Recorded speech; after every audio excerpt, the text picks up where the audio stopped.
ಸ್ವಾಭಿಮಾನಿ ನ್ಯೂಸ್ಗೆ ಸ್ವಾಗತ. ಇಂದಿನ ಪ್ರಮುಖ ಸುದ್ದಿಗಳು. ಸರ್ಕಾರ ನಡೆಸುತ್ತಿರುವ ಸಾಮಾಜಿಕ ಹಾಗೂ ಶೈಕ್ಷಣಿಕ ಜಾತಿ ಸಮೀಕ್ಷೆಯಲ್ಲಿ ದೇವರು ಎಂದು ಬರೆಸಬೇಕು ಎಂದು ಸಾಗರ ಆರ್ಯ ಈಡಿಗರ ಸಂಘದ ಅಧ್ಯಕ್ಷ ಮಂಜಪ್ಪ ಮರಸ ಪತ್ರಿಕಾಗೋಷ್ಠಿಯಲ್ಲಿ ತಿಳಿಸಿದರು. ಶರಾವತಿ ಪಂಪ್ ಸ್ಟೋರೇಜ್ ಯೋಜನೆ ಅವೈಜ್ಞಾನಿಕವಾಗಿದೆ, ಕೂಡಲೇ ಈ ಯೋಜನೆಯನ್ನು ಕೈಬಿಡಬೇಕು ಎಂದು ರೈತ ಸಂಘದ ಪದಾಧಿಕಾರಿಗಳು ಗುರುವಾರ ಸಾಗರದ ಉಪ ವಿಭಾಗಾಧಿಕಾರಿಗಳ ಕಚೇರಿ ಎದುರು ಪ್ರತಿಭಟನೆ ನಡೆಸಿ ಸರ್ಕಾರಕ್ಕೆ ಮನವಿ ಸಲ್ಲಿಸಿದರು. ಸರ್ಕಾರ ನಡೆಸುತ್ತಿರುವ ಸಾಮಾಜಿಕ, ಶೈಕ್ಷಣಿಕ, ಆರ್ಥಿಕ ಸಮೀಕ್ಷೆಯಲ್ಲಿ ಶಿಕ್ಷಕರನ್ನು ಬಳಸಿಕೊಂಡಿರುವುದು ಸರಿಯಷ್ಟೇ, ಆದರೆ ಅದಕ್ಕೆ ಪೂರಕವಾದ ವ್ಯವಸ್ಥೆ ಮಾಡದಿರುವುದು ಸಮೀಕ್ಷೆ ಮಾಡುವ ಶಿಕ್ಷಕರಿಗೆ ತೊಂದರೆಯಾಗುತ್ತಿದೆ. ಈ ಕೂಡಲೇ ಇದನ್ನು ಸರಿಪಡಿಸಬೇಕು ಎಂದು ಸಾಗರ ತಾಲೂಕು ಪ್ರಾಥಮಿಕ ಶಿಕ್ಷಕರ ಸಂಘದಿಂದ ಸಾಗರ ತಾಲೂಕು ಕಚೇರಿ ಎದುರು ಪ್ರತಿಭಟನೆ ನಡೆಸಲಾಯಿತು. ಸಮಾಜ ಬಾಂಧವರಿಗೆ ನಿಮ್ಮ ಮುಖಾಂತರ ತಿಳಿಸ್ಕೊಡಿಸೋದೇನೆಂದರೆ, ಈಗಾಗಲೇ ನಮ್ಮಲ್ಲಿ ಕೆಲವಷ್ಟು ಗೊಂದಲಗಳು ಇತ್ತು. ಈಗಲೂ ಸ್ವಲ್ಪ ಬೇರೆ ಬೇರೆ ತಾಲೂಕಲ್ಲಿ ಬೇರೆ ಬೇರೆ ಥರ ಇದೆ. ಆದರೆ ನಮ್ಮಲ್ಲಿ ನಿನ್ನೆ ನಾವು ಎಲ್ಲ ಸೇರಿಕೊಂಡು ಒಂದು ಒಮ್ಮತದ ತೀರ್ಮಾನಕ್ಕೆ ಬಂದಿದ್ದೀವಿ. ಹೇಗೆ ಯಾವ ಕಾಲಮಲ್ಲಿ ಈಗೆಲ್ಲ ಆಲ್ರೆಡಿ ಈಗಾಗಲೇ ಕಾಲಮ್ಗಳಲ್ಲಿ ಒಂದೊಂದು ಸಂಖ್ಯೆಗಳನ್ನು ಕೊಟ್ಟಿದ್ದಾರೆ. ಆ ಸಂಖ್ಯೆಗಳಲ್ಲಿ ಯಾವುದನ್ನು ಯಾವ ನಮೂದಿಸಬೇಕು ಅನ್ನೋದ್ರ ಬಗ್ಗೆ ಸರಿಯಾದ ಮಾಹಿತಿಯನ್ನು ಕೊಡಬೇಕು ಅನ್ನೋದ್ರ ಬಗ್ಗೆ ನಾವು ಈ ಒಂದು ಇದನ್ನು ಕರೆದಿದ್ದೀವಿ. ಹಾಗಾಗಿ ನಮ್ಮದು ಈಡೀಗ ಅಂತ ಇದರಲ್ಲಿ 26 ಉಪಪಂಗಡಗಳು ಸೇರಿದ್ದಾವೆ. 26 ಉಪಪಂಗಡಗಳಲ್ಲಿ ನಮ್ಮಲ್ಲಿ ಸಾಗರ ತಾಲೂಕಲ್ಲಿ ಹೆಚ್ಚಾಗಿ ದಿವ್ರು ಅಂತ ಇರುತ್ತೆ. ಅದೇ ನಾರ್ತ್ ಕರ್ನಾಟಕ ಹೋದರೆ ಕನ್ನಡ ಹೋದರೆ ನಾಮದಾರಿ ಅಂತ ಇರುತ್ತೆ. ದಕ್ಷಿಣ ಕನ್ನಡ ಹೋದರೆ ಬಿಲ್ಲವ ಅಂತ. ಹೀಗೆ ಹಲವು ಜಾತಿಗಳು ಸೇರಿ 26 ಜಾತಿಗಳನ್ನು ಸೇರಿ ಒಂದು ಈಡಿಗ ಅಂತ ಒಂದು ಸಮೂಹವನ್ನು ಸೇರಿಸಿ ಈಡಿಗ ಅಂತ ಒಂದು ಜಾತಿಯನ್ನು ಮಾಡಿದ್ದೀವಿ. ಹಾಗಾಗಿ ಈಗ ನಾವು ಏನು ತೀರ್ಮಾನ ಮಾಡಿದ್ದೀವಿ ಅಂತಂದರೆ, ಜನಗಳಿಗೆ ತಿಳುವಳಿಕೆ ಹೇಳೋದಂದರೆ, ಇಲ್ಲಿ 9 ಮತ್ತು 10 2 ಕಾಲಮನ್ನು ನಮಗೆ ನಮ್ಮ ಇದಕ್ಕೆ ಕೊಟ್ಟಿದ್ದಾರೆ. 9ನೇ ಕಾಲಮು ನಮ್ಮ ಜಾತಿ, ನಮ್ಮ ಜಾತಿಯನ್ನು ನಂಬಿಸ್ಬೇಕು, ನಾವು ದೇವರು ಅಂತ ನಂಬಿಸ್ಬೇಕು.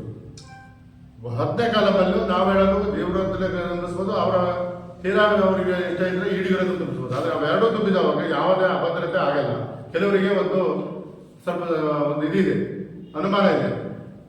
ನಾವು ಎಲ್ಲಾದರೂ ತುಂಬದರಲ್ಲಿ ವ್ಯತ್ಯಾಸಗಳಾಗಿದ್ದರೆ ಅವ್ರ ಅನುಮಾನಕ್ಕೆ ತಪ್ಪೇನಿಲ್ಲ. ಅನುಮಾನ ತುಂಬಿದರೆ ನಮ್ಮ ಮುಂದಿನ ಯಾವುದಾದ್ರೂ ಒಂದು ವಿದ್ಯಾಭ್ಯಾಸಕ್ಕಾಗಿರ್ಬೋದು ಅಥವಾ ಸರ್ಕಾರಿ ನೌಕರಿಗಾಗಿರ್ಬೋದು ಯಾವುದಾದ್ರೂ ಒಂದು ನ್ಯೂನತೆ ಬರ್ಬೋದೇನೋ ಒಂದು ಅನುಮಾನ ಇದೆ. ಬಟ್ ನಾವು ನಿನ್ನೆ ದಿವಸ ಹಿಂದುಳಿದ ಆಯೋಗದ ಮಾಜಿ ಸದಸ್ಯರಾದಂಥ ಧರ್ಮರಾಜ್ ಅವ್ರನ್ನ ಇವರು ಕಾಂತರಾಜ್ ವರದಿ ಇರುವಾಗ ಅವರನ್ನು ಸದಸ್ಯರಾಗಿ ಆಯ್ಕೆಯಾಗಿದ್ದರು. ಅವರೆಲ್ಲ ಕರೆಸಿ ಅವ್ರ ಮುಖಾಂತರ ನಾವು ಸರಿಯಾದ ಕ್ಲಿಯರೆನ್ಸ್ ತಗೊಂಡಾಗ, ನೀವು 9ರಲ್ಲಿ ನೀವೇನು ನಮೂದಿಸ್ತೀರಿ ನಿಮ್ಮ ಜಾತಿ ಅಂತ, ಅದು ದೇವ್ರು ಅಂತ ಅನಿಸ್ಬೇಕು. ಆಮೇಲೆ ನಿಮ್ಮ ಜನಸಂಖ್ಯೆ ಹೋಗುತ್ತೆ. 10ರಲ್ಲಿ ನೀವೇನು ನಮೂದಿಸ್ತೀರೋ ಅದು ಜನಸಂಖ್ಯೆ ಹೋಗಲ್ಲ. ಹಾಗಾಗಿ ನಾವು ಶಿವಮೊಗ್ಗ ಜಿಲ್ಲೆಯಲ್ಲಿ ಎಷ್ಟು ಜನಸಂಖ್ಯೆ ನಮ್ಮ ದೇವರಲ್ಲಿ ಇದ್ದೀವಿ ಅನ್ನೋದ್ರ ಬಗ್ಗೆ ತಿಳಿಸ್ಬೇಕಂದ್ರೆ ಅದು 9ರಲ್ಲಿ ನಾವು ತುಂಬಿದ್ರೆ ಮಾತ್ರ ನಮ್ಮ ಜನಸಂಖ್ಯೆ ಅಕೌಂಟಿಂಗ್ ಬರುತ್ತೆ. 10ರಲ್ಲಿ ತುಂಬಿದರೆ ನಮ್ಮ ಜನಸಂಖ್ಯೆ ಅಕೌಂಟಿಂಗ್ ಬರಲ್ಲ. ಹಾಗಾಗಿ ನಮ್ಮ ಜಿಲ್ಲೆಯಲ್ಲಿ ಸರಿಯಾದ ಒಂದು ನಿಖರವಾದಂಥ ಒಂದು ಜನಸಂಖ್ಯೆಯ ಅಂಕಿಅಂಶ ಬೇಕು ಅಂದರೆ ನಾವು 9ರಲ್ಲೇ ನಮೂದಿಸಬೇಕು. 10ರಲ್ಲಿ ತುಂಬಿದರೆ 2ರಲ್ಲೂ 10ರಿಂದ ತುಂಬಿದರೆ ಇಲ್ಲಿ 9ರಲ್ಲಿ ಯಾವುದನ್ನು ನಾವು ನಮೂದಿಸುವ ಅದೇ ನಮ್ಮ ಕೌಂಟಿಂಗಿಗೆ ಹೋಗುತ್ತೆ. 10ರಲ್ಲಿ ನಮೂದಿಸಿದ್ದು ಜಾತಿಗೆ ಹೋಗುತ್ತೆ. ಅಂದರೆ ಅದು ಯಾವುದೇ ನಾವು ನಮೂದಿಸಿದ್ರು ನಮ್ಮ ಇಡೀ ಅನ್ನೋದು ಏನು 26 ಪಂಗಡದಲ್ಲಿ ಒಂದು ಜಾತಿ ಅಂತ ಮೇನ್ ಆಗಿದೆ ಅದಕ್ಕೆ ಹೋಗುತ್ತೆ. ಇದರಲ್ಲಿ 9ರಲ್ಲಿ ಮಾತ್ರ ಹೋಗುತ್ತೆ. ಬಟ್ ಜನಸಂಖ್ಯೆ ಬೇಕಾಗಿದ್ದು 9ರಲ್ಲಿ ಮಾತ್ರ, 2ಕ್ಕೂ ಜನಸಂಖ್ಯೆ ತಗೊಳ್ಳಲ್ಲ. ಹಾಗಾಗಿ ನಾವು ಹಿಂದೆ ಆ ಥರದಲ್ಲಿ ಕನ್ಫ್ಯೂಸ್ ಮಾಡಿಕೊಂಡು 9ರ ಒಂದು 10ರ ಒಂದು ಬೇರೆ ಇದು ಮಾಡಿ 9ರಲ್ಲಿ ಏನು ನಮೂದಿಸಿರೋ ಅವ್ರು ಮಾತ್ರ ಕೌಂಟಿಂಗ್ ಬಂದಿದೆ. ಇಲ್ಲಿ ಉದಾಹರಣೆಗೆ ಲಾಸ್ಟ್ ಟೈಮ್ ಮಾಡಿದ್ರಲ್ಲಿ ನಮ್ಮ ಈಡಿಗ ದೇವ್ರ ಜಾತಿ 9ರಲ್ಲಿ ಕೆಲವರು ಈಡಿಗರು ಅಂತ ತುಂಬಿದ್ರು, ದೇವ್ರು ಅಂತ ತುಂಬಿದ್ರು. 9ರಲ್ಲಿ ಏನು ನಂಬಿದ್ರು ಅದರ ಮಾತ್ರ ಜನಸಂಖ್ಯೆ ಕೌಂಟ್ ಬರುತ್ತೆ. ಹಾಗಾಗಿ ನಾವು ಕೆಲವರು ಅಚ್ಚುಕಚ್ಚಿಗೆ 2 ಕಡೆ ತುಂಬಿದ್ರಿಂದ 9ರಲ್ಲಿ ಕೌಂಟ್ ಬಂದ್ರಿಂದ ಕೇವಲ ಶಿವಮೊಗ್ಗ ಜಿಲ್ಲೆಯಲ್ಲಿ 63,000 ಮಾತ್ರ ನಮ್ಮ ಜನಸಂಖ್ಯೆ ಕೌಂಟ್ ಬಂದಿದೆ. ಅದು ತಪ್ಪು. ಹೆಚ್ಚು ಕಡಿಮೆ ನಮಗೆ ಇನ್ನೂ ಗೊತ್ತಾಗಿಲ್ಲ. ನಮ್ಮ ಅಪ್ರಾಕ್ಸಿಮೇಟ್ ಪ್ರಕಾರ 2.5ರಿಂದ 3 ಲಕ್ಷ ಜನಸಂಖ್ಯೆ ಇದೆ ಅಂತ ನಮ್ಮ ಒಂದು ನಿರೀಕ್ಷೆ ಇದೆ ಶಿವಮೊಗ್ಗ ಜಿಲ್ಲೆಯಲ್ಲಿ. ಹಾಗಾಗಿ ನಮ್ಮ ಸಮಾಜ ಬಾಂಧವರಲ್ಲಿ ನಾವು ವಿನಂತಿ ಮಾಡಿಕೊಳ್ಳೋದು ಇಷ್ಟೇ, 9ನೇ ಕಾಲಮಲ್ಲಿ ನಮ್ಮದು ಮುಖ್ಯ ಜಾತಿ ಏನು? ಇಲ್ಲಿಂದ ಸಾಗರ ಮತ್ತು ಶಿವಮೊಗ್ಗ ಜಿಲ್ಲೆಯಲ್ಲಿ ಇರ್ತಕ್ಕಂಥದ್ದು ನಮ್ಮದು ದೇವರು. ಆ ದೇವರ ಅಂತಲೇ ನೀವು 9ರಲ್ಲಿ ನಮೂದಿಸಿ ಅಂತ ನಮ್ಮ ಸಮಾಜ ಬಾಂಧವರಲ್ಲಿ ನಾನು ಕೇಳ್ಕೊಳ್ತಾ ಇದ್ದೀನಿ. बोलो भारत माता की जय, जय जवान जय किसान, जय जवान जय किसान, ರೈತರ ಹೋರಾಟಕ್ಕೆ ರೈತರ ಹೋರಾಟಕ್ಕೆ ಮಾಧ್ಯಮ ಮಿತ್ರರೇ, ದಯಮಾಡಿ ಈಗ ಮತ್ತೆ 2000 ಮೆಗಾವ್ಯಾಟ್ ಅನ್ನ ಅವರು ರೆಡಿ ಮಾಡ್ತಾರೆ. 2000 ಮೆಗಾವ್ಯಾಟ್ ರೆಡಿ ಮಾಡಿದ್ನ ಮತ್ತೆ ಒಯ್ಬೇಕಂದ್ರೆ ಕನಿಷ್ಠ 10 ಲೈನ್ ಮಾಡ್ತಾರೆ. 10 ಲೈನ್ ಮಾಡಿದಾಗ ಈಗ ನಾವು ಕೆಳಗೆ ಹಾಕಿರೋ ತೋಟ ಮತ್ತೆ ಮನೆಗಳು ಮುಂದೆ ಅನಾಹುತ ಆಗೈತಿ.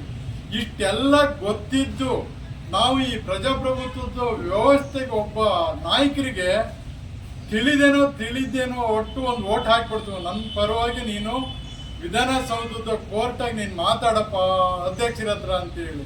ಇವರು ಮೊನ್ನೆ ಏಕಾಏಕಿ ವಿಧಾನಸಭಾ ಅಧಿವೇಶನ ನಡಿಬೇಕಾದ್ರೆ ಅಧ್ಯಕ್ಷರಿಗೆ ನನ್ನ ಒಪ್ಪಿಗೆ ಐತಿ, ನೀವು ಮಾಡ್ಬಿಡ್ರಿ, ಆ ರೈತರಿಗೆಲ್ಲ ಒಪ್ಪಿಗೆ ಐತಿ ಅಂತ ಹೇಳ್ಬಿಟ್ರು. ಅಲ್ಲಿ ಯಾರೋ ಒಂದು ಪಾಪ ಒಂದು 59 ಮನೆ ಇರೋ ರೈತರಿಗೆ ಬಲಾಢ್ಯವಾಗಿ ಪರಿಹಾರ ಕೊಡ್ತೇನೆ ಅಂತ ಏನಾದ್ರು ಒಪ್ಪಿಗೆ ಕೊಟ್ಟಿರ್ಬೋದು. ನಿಜ ರೆಕಾರ್ಡೆಡ್ ಇರೋ ರೈತರಿಗೆ ಏನಾದ್ರು ಪರಿಹಾರ ಕೊಡ್ಬೋದು. ನಾನು ಜೀವನೋಪಯೋಗಕ್ಕಾಗಿ ಸರ್ಕಾರಿ ಭೂಮಿಗೆ ಒಂದು ವ್ಯವಸಾಯ ಮಾಡೋಂಗೆ ಹೆಂಗೆ ಪರಿಹಾರ ಕೊಡೋಕ್ಕಾಗತ್ತೆ? 900 ಕೋಟಿ 8644 ಕೋಟಿ ಮಂಜೂರಾತಿ ಆಗ್ಬಿಟ್ಟಿದೆ ಅಂತೇಳಿ ಇವರು ಖುಷಿಯಿಂದ ಒಪ್ಪಿಗೆ ಕೊಟ್ಟಿನಿ ಅಂದ್ರಲ್ಲ. ನಾವೆಲ್ಲ ಈಗ ಸ್ಥಳೀಯ ರೈತರದ್ದು ಏನಾದ್ರು ಒಂದು ಸಭೆ ಕರೆದಿದ್ರೆ ಇಷ್ಟೊಂದು ಕಾರ್ಯಕ್ರಮ ಮಾಡಬೇಕು, ನಾಳೆ ಏನಾಗುತ್ತೆ ಅಂತ. ನಾನು ಇದನ್ನ ನೋಡಿದ್ರೆ ಶಾಸಕರು ಬೇಳೂರು ಗೋಪಾಲಕೃಷ್ಣ ನಾಯಕರು ಶಾಸಕರು MLA ಅಲ್ಲ, ಇವರು ರಾಜ್ಯ ನಾಯಕರಾಗ್ತಾರೆ ಅನ್ನೋದು ಒಂದು ನಮಗೆ ಒಂದು ಡೌಟ್ ಬರ್ತಾ ಇತ್ತು. ಯಾಕಂದ್ರೆ ರಾಜ್ಯಕ್ಕೆ ಉಪಕಾರ ಆಗೈತೆ ಅಂತ ಹೇಳ್ತಾ ಇದ್ದಾರೆ ಬಿಟ್ರೆ ನಮ್ಮ ತಾಲೂಕಿನ ರೈತರಿಗೆ ನಷ್ಟ ಆಗೈತೆ ಅಂತ ಹೇಳ್ತಾ ಇಲ್ಲ. ಇವರು ಮುಂದೆ ತಾಲೂಕಿನ MLA ಆಗಕ್ಕೆ ಇಷ್ಟಪಡ್ತಾ ಇಲ್ಲ. ರಾಜ್ಯ ನಾಯಕರು ಅಥವಾ ಮುಖ್ಯಮಂತ್ರಿ ಆಗಕ್ಕಾಗಿ ಇವರು ರಾಜ್ಯದ ಲಾಭಕ್ಕಾಗಿ ನಮ್ಮ ತಾಲೂಕನ್ನ ಬಲಿ ಕೊಡ್ತಾ ಇದ್ದಾರೆ. ಬಲಿ ಕೊಡಕ್ ನಾವು ಕುರಿ ಅಲ್ಲ. ಇವತ್ತು ರೈತರು ಮುಗ್ಧ ಜನ ಇರೋದ್ರಿಂದ ಇಂಥ ಹೋರಾಟಕ್ಕೆ ಬರ್ತಾ ಇಲ್ಲ, ನಾವು ಪ್ರಮುಖ ಲೀಡರ್ ಬರ್ತಾ ಇದೀವಿ. ದಯಮಾಡಿ ಶಾಸಕರು ಮತ್ತೆ ಇದಕ್ಕೆ ಒಪ್ಪಿಗೆ ಕೊಟ್ಟು ಏನಾದ್ರು ಅವ್ರ ವ್ಯವಹಾರ ನಡೆಸಿದ್ರೆ ಮುಂದಿನ ದಿನ ನಾವು ಈಗ ಬೇರೆ ಬೇರೆ ರಾಜ್ಯದಲ್ಲಿ ನಡೀತಿದ್ದಿಲ್ಲ ಅಂತ ಕ್ರಾಂತಿಕರ ಹೋರಾಟಗಳನ್ನ ನಾವು ಮಾಡ್ತೀವಿ ಅಂತ ಹೇಳಿ ನಮ್ಮ ಸಂಘಟನೆ ಇಲ್ಲಿ ಬರೋರು ಈಗ ಎಲ್ಲ ತಾಲೂಕು ದೊಡ್ಡ ಮುಖಂಡರು ಎಷ್ಟೋ ಜನ ಜಮೀನು ಕೊಟ್ಟಿದ್ದಾರೆ, ಅವ್ರು ಇವತ್ತಿಗೂ ಪರಿಹಾರ ಕೊಟ್ಟಿಲ್ಲ. ಅವರು RTO ಆಫೀಸಲ್ಲಿ 10-20 ಎಕರೆ ಜಮೀನು ಕೊಟ್ಟಿದ್ರೆ ರೈತರಿಗೆ ಕೊಡಬೇಕಂತ ಎಷ್ಟೋ ವರ್ಷದ ಹಾಗೆ ಇದ್ದು MLA ಯಾರ್ಯಾರೋ ರಾಜಕೀಯ ವ್ಯಕ್ತಿಗಳು ತಗೊಂಡಿದ್ದಾರೆ, ಹೊರತು ರೈತರಿಗೆ ಯಾರೂ ಕೊಟ್ಟಿಲ್ಲ. ಇದು ನಾವು ಮುಚ್ಕೊಂಡಿಲ್ಲ. ಇಲ್ಲಿ ನಮಗೂ ತಲೆ ಇದೆ, ಬುದ್ಧಿ ಇದೆ, ಅಲ್ಪ ಸ್ವಲ್ಪ ಯೋಚನೆ ಮಾಡ್ತಾ ಇದ್ದೀವಿ. ನಾವು ನಮ್ಮ ದೇಶ ನಾಯಕರು ಅವ್ರು ನಡೆಸಬೇಕು, ಅವ್ರ ನಾಯಕರು ಅವ್ರಿಗೆ ಗೌರವ ಕೊಡ್ತೇವೆ. ಅವ್ರು ಯಾವ ರೀತಿ ನಡೆಸ್ತಾರೆ ಅಂತ ನಮಗೆ ಗೊತ್ತಿದೆ. ಅದರಿಂದ ಈ ದೇಶದಲ್ಲಿ ರಾಜಕೀಯ ವ್ಯಕ್ತಿಗಳು ನಮ್ಮ ಕಡೆ ನಾವು ಬದುಕಿಲ್ಲ. ನಮ್ಮ ತಂದೆ ಸ್ವತಂತ್ರ ಹೋರಾಟಗಾರರು, ಮಂಡ್ಯಗಳಲ್ಲಿ 3 ಎಕರೆ ಜಮೀನಿತ್ತು. ಇಲ್ಲಿವರೆಗೂ ನಾವು ಅಷ್ಟು ಜನ 8 ಜನ ಮಕ್ಕಳಾದ್ರೂ ಬದುಕೊಂಡು ಬಂದಿದ್ದೀವಿ. ಅದೇ 3 ಎಕರೆ 4 ಎಕರೆಗಳಿಗೆ ಇವ್ರ ಮನೆಗೆ ಈ ಕಮಿಷನ್ ಕೊಡ್ತೀನಿ, ರೈತರನ್ನ ಒಟ್ಟು ಹಾಕ್ತೀನಿ, ಇಡ್ಲಿ ಕೊಡ್ತೀನಿ, ಕುಕ್ಕರ್ ಕೊಡ್ತೀನಿ, ನಿಕ್ಕರ್ ಕೊಡ್ತೀನಿ ಅನ್ನೋದಕ್ಕೆ ಬೊಕ್ಕ ಜನ ನಾವಲ್ಲ. ನಾವು ಬದುಕಬೇಕು, ದೇಶ ಬದುಕಬೇಕು, ನಮ್ಮ ಜನಸಾಮಾನ್ಯರು ಬದುಕಬೇಕು ಅಂತ ಇದ್ದಾರೆ. ಇವತ್ತು ನಮಗೆ ಕಾರ್ ಬೇಕು, ಏರೋಪ್ಲೇನ್ ಬೇಕು, ಇಲ್ಲಾರ ಕಮಿಷನ್ ಸಿಗುತ್ತೆ ಅಂತ ಓಡಿ ಹೋಗೋ ಜನ ನಾವಲ್ಲ. ಆದ್ರೆ ಶರಾವತಿ ಹಿನ್ನೀರಿನ ಪ್ರದೇಶದಲ್ಲಿ ಪಂಪ್ ಸ್ಟೋರೇಜ್ ಮಾಡಿ 2000 ಮೆಗಾವ್ಯಾಟ್ ವಿದ್ಯುತ್ ಉತ್ಪಾದನೆ ಮಾಡಲಿಕ್ಕೆ ಇವತ್ತು ಸರ್ಕಾರ ಒಂದು ಯೋಜನೆಯನ್ನು ಹಾಕೊಂಡಿದೆ. ಈ ಯೋಜನೆ ಮೊದಲನೇದಾಗಿ ಹೇಳಬೇಕಂದ್ರೆ ಅವೈಜ್ಞಾನಿಕವಾಗಿ ಈ ಯೋಜನೆ ಇದೆ. ಇವತ್ತು ಶರಾವತಿಯಲ್ಲಿ ಆ ಪಂಪ್ ಸ್ಟೋರೇಜ್ ಯೋಜನೆ ಪ್ರಾರಂಭವಾದರೆ ಅಲ್ಲಿ ಆಗ್ತಕ್ಕಂಥ ನಷ್ಟ,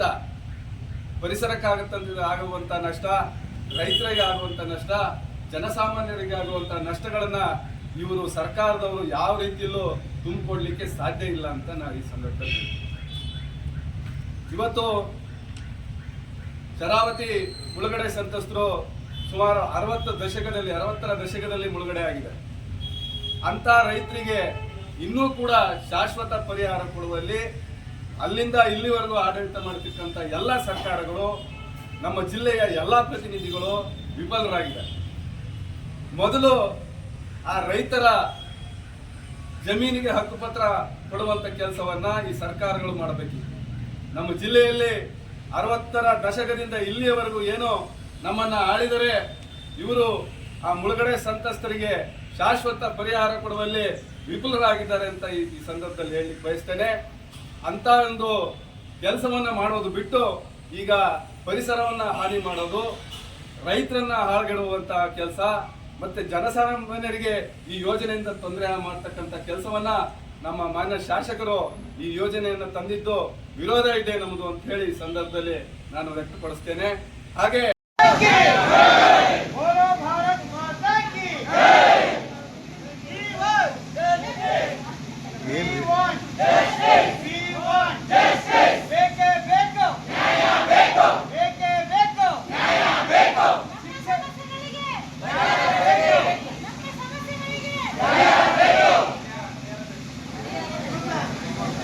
ಶಿಕ್ಷಕ ಬಂಧುಗಳೇ, ಇವತ್ತು ನಮ್ಮ ಶಿಕ್ಷಕರಿಗೆ ಆಗ್ತಕ್ಕಂತಹ ಜಾತಿ ಸಮೀಕ್ಷೆಯಲ್ಲಿ ಆಗ್ತಕ್ಕಂಥ ಕಷ್ಟಗಳನ್ನು ಹೇಳ್ಕೊಂಡು ನಾವು ಈ ದಿವಸ ತಹಸೀಲ್ದಾರ್ ಆಫೀಸಿಗೆ ಬಂದಿದ್ದೀವಿ.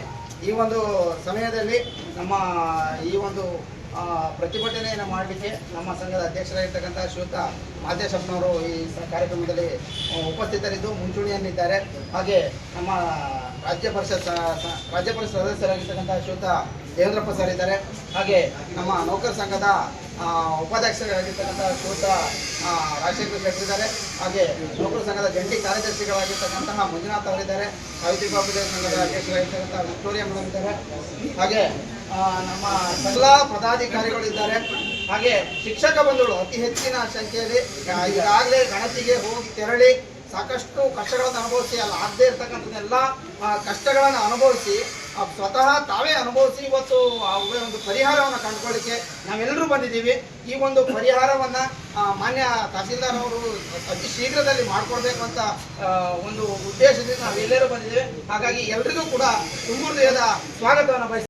ಮನೆ ಪಟ್ಟಿ ಏನಿದೆ, ಮನೆ ಪಟ್ಟಿಯನ್ನು ನೋಡದೆ ಯಾಕೆ ಸರಿಯಾಗದೆ ನಾವು ಯಾವುದೇ ಕಾರಣಕ್ಕೂ ಬಿಲ್ಕುಲ್ ನಾಳೆಯಿಂದ ನಮ್ಮ ತಾಲೂಕಿನ ಪ್ರತಿಯೊಬ್ಬ ಶಿಕ್ಷಕರು ಸಹ ಗಣಿತಿಗೆ ನೇಮಕ ಆಗಿರ್ತಕ್ಕಂಥ ಯಾವ ಶಿಕ್ಷಕರು ಸಹ ಈ ಕಾರ್ಯವನ್ನು ಮಾಡಲಿಕ್ಕೆ ನಾವು ಹೋಗೋದಿಲ್ಲ. ಇದು ಸರಿಪಡಿಸಿ ಸರ್ಕಾರದ ಉಜ್ವಲ ಉತ್ತಮವಾಗಿರ್ತಕ್ಕಂಥ ಕಾರ್ಯ ಇದನ್ನು ಮಾಡಲಿಕ್ಕೆ ನಾವು ಸರ್ಕಾರಿ ನೌಕರರು ಸದಾ ಸಿದ್ಧರಿದ್ದೇವೆ.